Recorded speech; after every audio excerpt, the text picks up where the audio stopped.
Today we are speaking with Ramel Wallace. He is a resident of National City and opened up his backyard as a venue for the public. He wears a lot of hats aside from the cool one that he's wearing today. He hosts a monthly lecture series for creatives, participate in a book club. Our voice actor, poet, musician, own a business, co-founded a production organization centered around arts and education, served as a board member for the San Diego African American Museum of Fine Art, and even carve out 15 minutes of your time to strangers every Friday if they want to chat with you. Let me know if I missed anything. No, I think that's about it. Okay, about it.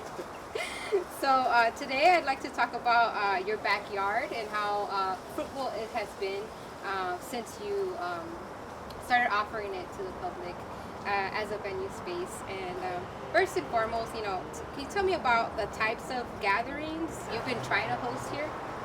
I guess I'm just trying to tap into the community and see what they need, and as time changes, community needs different things. So far there's been birthday parties, there's a thing called the park takeover where kids come and they learn how to do art or maybe propagate plants, maybe do floral decorations.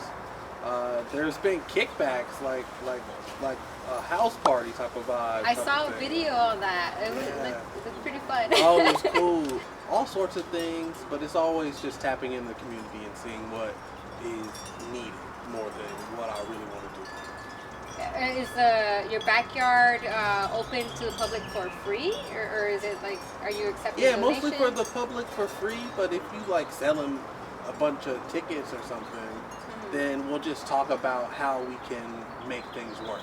I'm very influenced by like a solidarity economy and how to make money without capitalism, and trusting my community and just saying, how can we build something that's equitable? Maybe we do something for free the first couple of times and then we see what can work, but ways to, get that gig economy going, know that people can make money in different places than the places that we usually go to make money. And after posting your open invitation to use your backyard for events, how many parties have you hosted so far? I don't know, maybe it's been like maybe 2 events per month. You got the park takeover, which is once a month, and then DJ Dandelion had an event, which is like a DJ event. And you got the band that's coming up next weekend, then a hip hop show. So we got stuff planned till about August. So yeah, it's coming. It's just coming along. It's like I'm counting it, but I'm not counting it. I'm just moving through my life. How did you come up with the idea of offering your backyard as a venue space? I think it's just something that maybe I grew up with, from grandma sharing the house to recently say what's his name, LaRussell, doing stuff in his backyard, to people like a Grace Lee Balls. How can we make things work? And oh yeah, the Mexicans out here. People be having shows and events and parties, and I'm like, yo, if they could do that next door and be partying until whatever time o'clock it is, I'm like, we could do that. And plus, I've lived in Brick Road for 7 years, and looking at different ways that we can get people access to this space, because it's a historic place. People have lived in national cities their whole life, and they've never even seen it or know that people live here. And I never thought that was something that's fair. It's like, if this is something that's historic, people should be able to access it and see it. And the eventual goal is to turn this into a land trust. So I guess land trust might be a big influence as well. Have the nonprofit eventually own the space. And I'm shooting for the stars with this idea. And then have the space accessible to people in the community. Tell me more about the land trust. How does that work for people who might not know what that is? You know what, I'm just jumping in, but from my knowledge of the land trust, and cut me out if I'm wrong, a nonprofit will purchase the house or the entity, and the nonprofit will own it. So it's decentralizing ownership. And I think that's a big thing when it comes to these shows, when it comes to what I believe in. I believe in decentralized ownership. And so this is a space where anybody can come in and make it their own. If seems like a land trust is another way to do that. Just everything that I'm involved in, I want to be able to decentralize ownership, so it's more of like a unified owning of everything. I love that. I think it's a good segue to this next question of, people kind of complaining about the lack of third spaces. And for those who might not know what that means, it's third space is basically a place outside of work and home, and where people can go mingle with each other. Barriers can look like having money to pay to enter a space, or just a reduction of them altogether. Are you essentially trying to fill this void in having third spaces in National City? I guess so. I just made a video making fun of third spaces. He's talking about third spaces. I'm here to tell you that you're way behind. Okay. I said I'm in the 19th space, about to go into outer space. Okay. Yeah. Just I guess the terminology always changes, Okay. and so yeah, I'm trying to have space. People need space. People need venues, and they don't need as much red tape to do these things. You have a venue, you have to cover the overhead, or you have to sell a certain amount of drinks, and there's so many barriers just to be a person that provides the third space, that the people don't even do it so that people can come out. So also making it easier for those people that are active, so that other people can come out, that's kind of the niche that I hope I'm filling. Like I mentioned to you that I'm from LA, and I've personally found it kind of hard for me to find diverse spaces once I moved back here a couple years ago, and I've had some friends also express that same kind of struggle, especially for Black spaces.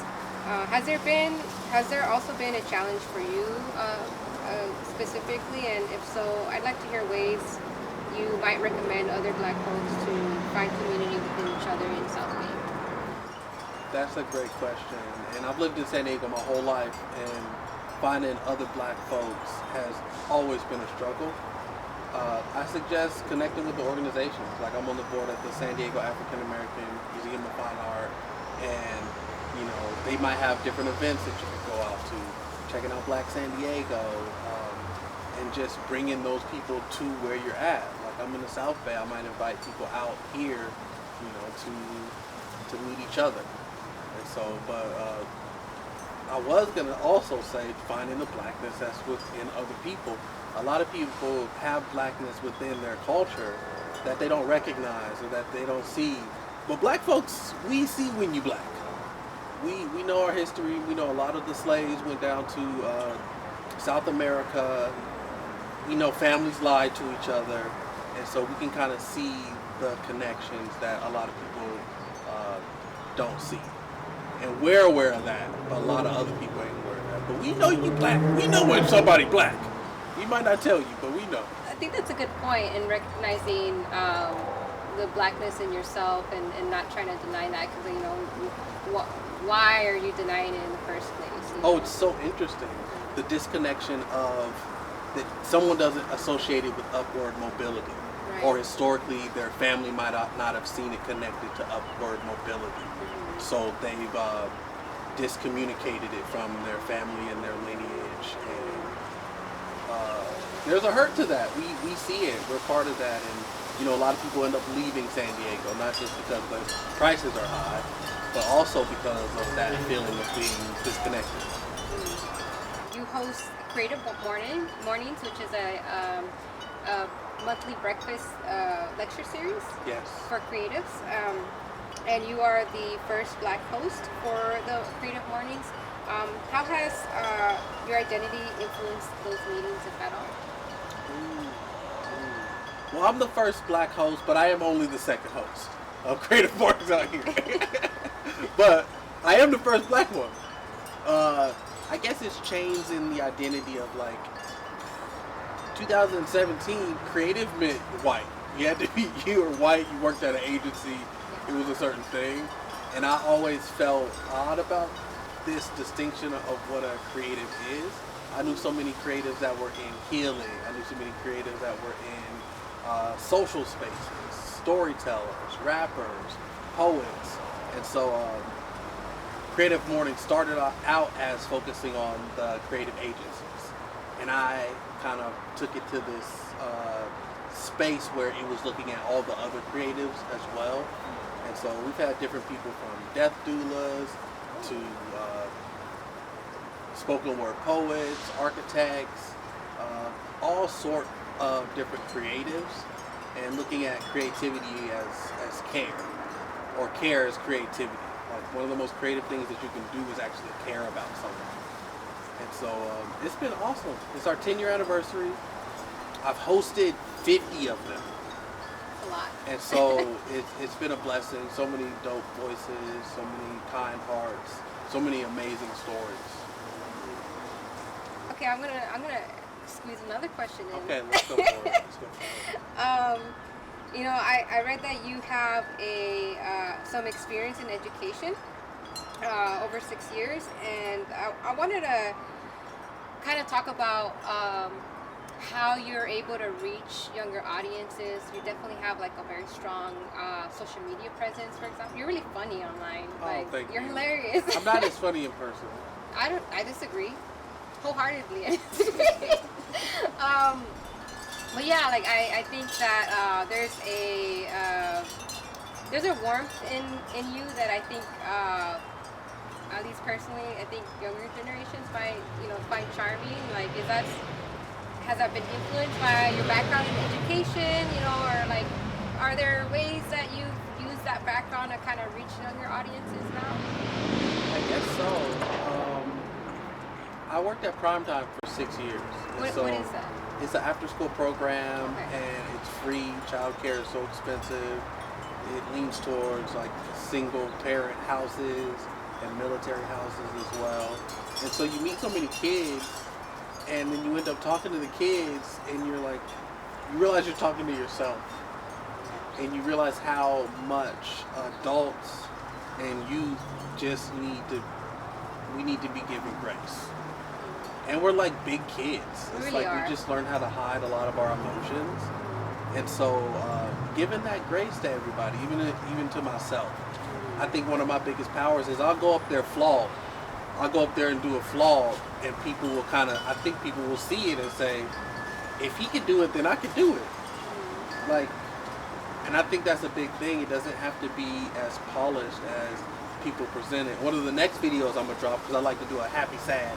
You gotta balance it Is out. that people would always talk about it during 2020, but they don't talk about it no more. That perfectionism is a form of white supremacy. And so I'm out there. I'm not being perfect. I do get my reps in, like Creative Mornings 50 times, but it's not about being perfect, and it's not about being, at the top of the totem pole. It's just showing up is such a big deal. And I feel like the younger generation wants to be encouraged to just show up, and then everything else will emerge. Speaking of showing up, you wear a lot of hats, and I'm wondering, like, how do you make time for everything? I guess the word I keep hearing is capacity building nowadays. How do you capacity build? And I think, for me at least, it's designing the time. And so usually I have my Fridays, it's just dedicated to talking to people in the community, going out there and doing certain things. And then my mind kind of generalizes where everything's the same thing. Like, I work in PR, to me that's storytelling. Working with the museum, that's storytelling and preservation of stories. Creative Mornings is storytelling. And so a lot of the things that I'm involved with is telling my story or giving a platform, say the backyard, to allow other people to tell their stories. So they might tell their story through dance, they might tell their story through a birthday party and how old they are.